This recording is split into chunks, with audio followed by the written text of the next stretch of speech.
பாடசாலையினுடைய வரலாற்றிலே மிகவும் முக்கியமான ஒரு தினமாக கொள்ளப்படுகின்றது.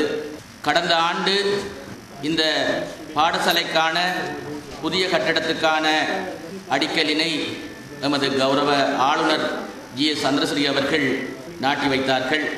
எமது வடமாகாண சபையினுடைய நிதியின் கீழே கிட்டத்தட்ட 84 லட்சம் ரூபாய் இந்த கட்டிடத்துக்காக எமது கௌரவ ஆளுநர் அவர்களினாலே ஒதுக்கீடு செய்யப்பட்டிருக்கின்றது.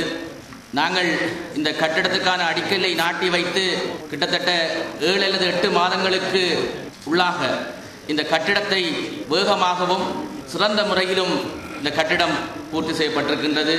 அதுக்கான பாராட்டுதலை கௌரவ ஆளுநர் அவர்கள் இங்கு வந்தவுடன் தெரிவித்திருந்தார்.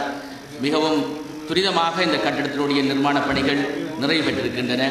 உண்மையிலே இந்த பாடசாலை எமது தமிழ் சைவ பாரம்பரியங்களை மிகவும் மதித்து நடக்கின்ற ஒரு பாடசாலையாக இருப்பதை நாங்கள் காணக்கூடியதாக இருக்கின்றது. குறிப்பாக இந்த பாடசாலை வைபவத்திலே பெற்றோர்களது பங்களிப்பு மிகவும் கூடுதலாக இருக்கின்றதை நாங்கள் காணக்கூடியதாக இருக்கின்றது. எனவே இந்த பாடசாலை எதிர்காலத்தில் சிறந்த மாணவர்களை, எமது சமூகத்துக்குரிய மாணவர்களை நாங்கள் உருவாக்கி எங்களது வடமாகாணம் கல்வியிலே நாங்கள் சிறந்த அடைவு மட்டத்தை நாங்கள் பெற்றுக்கொள்வோம்.